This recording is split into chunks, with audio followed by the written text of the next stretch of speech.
Hello and welcome or welcome back. My name is Shannon, and today I am sitting in my hotel room in Houston. I've been traveling the past few days for work. It's been a very, very long day. So I'm sitting here in my pajamas filming a video. And then as soon as I'm done with that, I am going to eat the leftover cheesecake that I have in my hotel fridge that has been calling my name.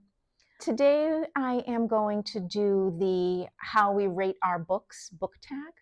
I was tagged by Nicole at Noteworthy Fiction, and I believe the original tag was created by Emily from Novel Novels.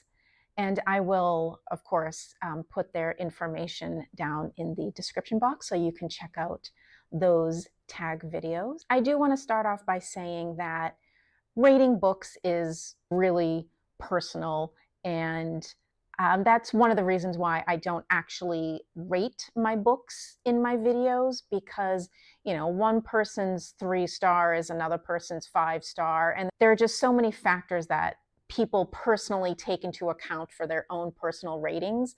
Most of us on booktube are not really critics. We're not true critics. We're just rating these books based upon our own personal experiences. So that's one of the reasons why I don't focus heavily on ratings. I do rate my books in the apps like Goodreads and Storygraph, but I'm always worried that people will take that and get mad at me because they read the book and they saw my 5-star recommendation and then they hated the book, and maybe I gave it a 5-star because I was just having a really great day that day, and for whatever reason that story hit me. So it's just very subjective. So that's why I'm hesitant about actually rating things in my videos. But I really did enjoy this tag because I do rate my books, and I do like hearing about how others take certain things into account when they rate their books. So let's get started with the questions. Where do you record your ratings of books? I actually record them in 3 places, but I am going to whittle that down to 2. Most of my ratings are done in my personal reading tracking system that I use in Notion. I write down every book that I've read, along with the rating and the notes when I read it. And then I also track all of the books that I own, who I've lent some out to. I wasn't tracking books that I unhauled, and I think I might need to do that because there's been a couple instances where I was convinced that I owned a book and I couldn't find it anywhere, and it turns out that I had actually gotten rid of it for whatever reason. So I need to do a better job of tracking the books that I've actually gotten rid of. And then the second place that I do my rating is Goodreads, and that's actually private. I don't make that a public account, but I also track publicly via Storygraph. I'm probably just going to get rid of Goodreads and just use my Notion tracker and the Storygraph. So those are currently the 3 places that I track my ratings. How often do you DNF, and what makes you DNF?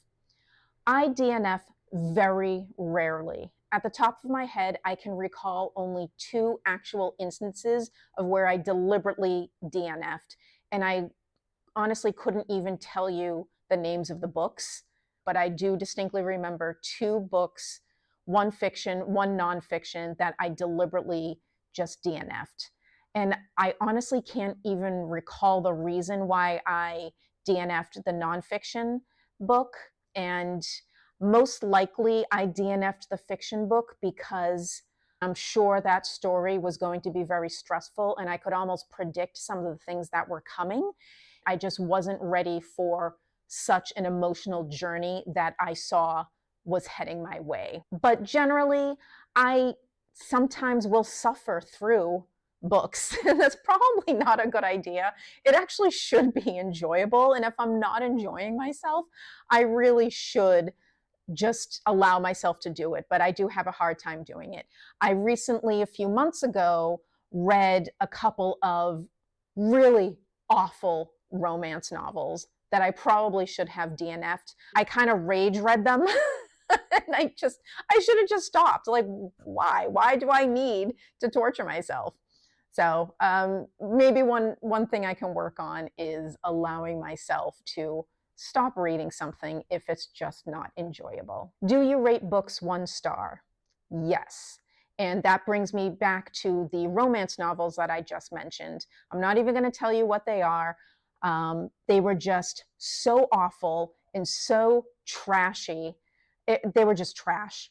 And it was from a well-known romance author. And they were actually written in the 90s, which I didn't know when I started reading them. And I probably should have looked that up. And they were just so hopelessly out of date with these toxic men, you know, constantly touching and grabbing and doing things without consent. I was absolutely horrified. Yet I read all 4 in this particular series. I don't know why I did that. I don't know what I was thinking, but I literally rage read all 4 of those romance novels with those toxic men. But yes, I gave them 1 star, but those are in the non-public Goodreads. I did not put them publicly in Storygraph. So you don't actually know which novels they are. I just feel like it's not necessary for me to go and trash someone's books if I absolutely hate them, because some people, you know, probably enjoyed them. I'm happy to give a thoughtful opinion as to why I didn't enjoy certain things, but because I had such a visceral reaction to these books, I knew I couldn't kindly let people know that these books were not for me. So I chose to not make them public. What is a 2-star book to you? A 2-star book is something that was just, it's okay. I'm probably not going to recommend it to anyone. Maybe the writing was okay and just the storyline was awful, or maybe the vice versa. Maybe there was something redeeming about it, but it was just meh. So that's a 2-star for me. Is a 3-star book a good book for you? Yes. I rate many books 3 stars, and a 3-star to me means that I liked it. And there are some 3-star books that I will reread. A lot of them I won't, though. And so that sometimes helps me determine whether I give something a 2-star or a 3-star. If I know definitely I am never rereading this book, it is definitely going to be a 2-star. I have many 3 stars that I do reread. Usually they're very easy comfort reads where I know what's coming. May not be great writing. It may not be this fantastic storyline. It might just be something simple and easy and comforting, and I know what's coming, but it's not like this great work of literature. So that's, to me, what a 3-star book is. What does 4 stars mean to you? 4 stars means I really liked it, and I'm most likely going to read it again, and I'm definitely going to recommend it to people. And it's just books that I've really enjoyed. Do you ever do half-star ratings? I think I have done it a couple of times in Storygraph. I can't recall off the top of my head, but maybe once or twice. Do you rate books 5 stars often? What do 5-star books do to make them rate that high? I don't rate books 5 stars very often, but over the past year or so, I have done it a couple of times. 5-star books always have an amazing storyline along with fantastic writing.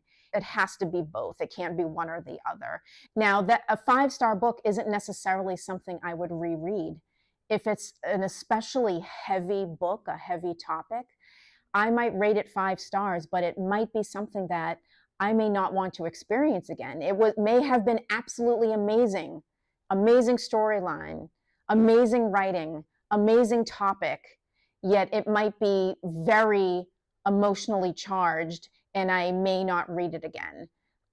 Most of my 5-star books are books that I will reread, but every now and again there comes that 5-star book where I might have just been so exhausted by the time I finished it. I may not reread it, but a 5-star book is always something that I will recommend to anyone and everyone. Lastly, has your ratings of books changed over the years? Not really, because I've only just started reading books this past year. So ask me again in a couple of years and I'll let you know if that's changed. Thank you so much for joining me. That's all I have for you today.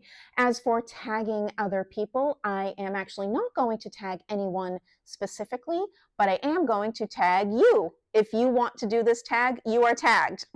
Thanks again for joining me, and I will see you in the next one. Bye.